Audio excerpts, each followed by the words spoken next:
Hello, I'm down in Perth at the moment. I was here a few days ago to launch the Western Australian Socialists, and I thought I'd go have a look around and see if they have as many empty properties as us. And would you believe that? Yes, they do. The building behind me is called Jewell House. It's been empty since 2014 when the government shut it down, and it was used as crisis accommodation for people experiencing homelessness.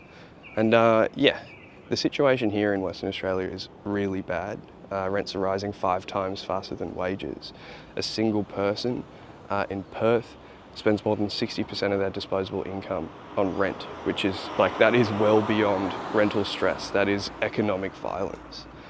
And Perth is the most unaffordable city to live in if you're a renter.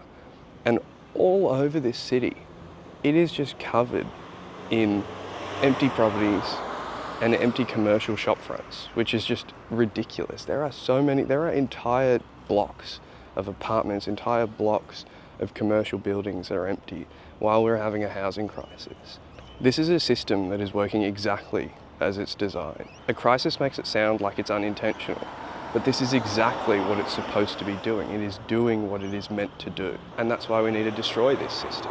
We should not have people experiencing homelessness while we have massive apartment blocks like this that are completely empty.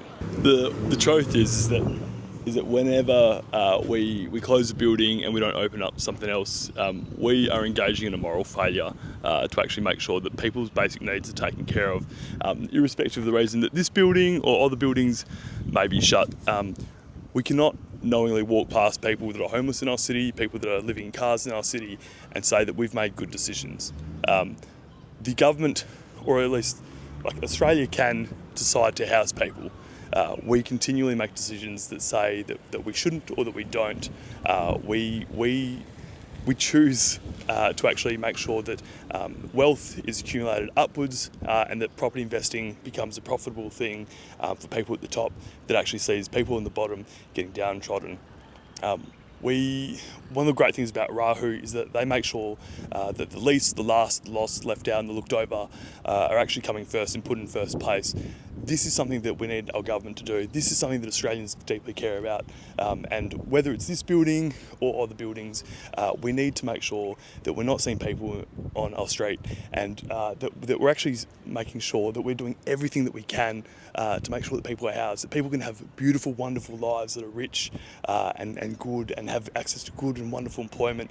But if you're too sick, if you're too stressed, if your kids are growing up in cars and stuff, that's not a failing on you. That's a failing on a government that is supposed to protect you. My name's Sadie. I'm one of the delegates for Rahu WA, the Rahu WA branch. Checking out these towers, Jewell Tower, I think something that strikes me is that we have the space to house everybody. We have the facilities. It's just how we're allocating these resources.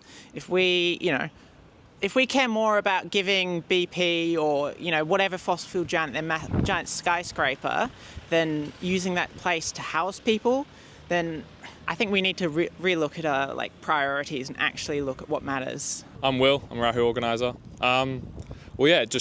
It's priorities of the government, right? They'd rather get in shit fights with locals instead of actually using the stuff that they do have access to put people in shelters. I mean, yeah, and they evicted a YMCA from this building, and they could still have kids staying there. It's putting kids out in the street just by absence of making a decision on it. It's fucked. So if you're in Perth, I want to encourage you to fight back against this. Join up to the Western Australian Socialists, join Rahu, and let's organise against the people that are doing this to us. Maybe they get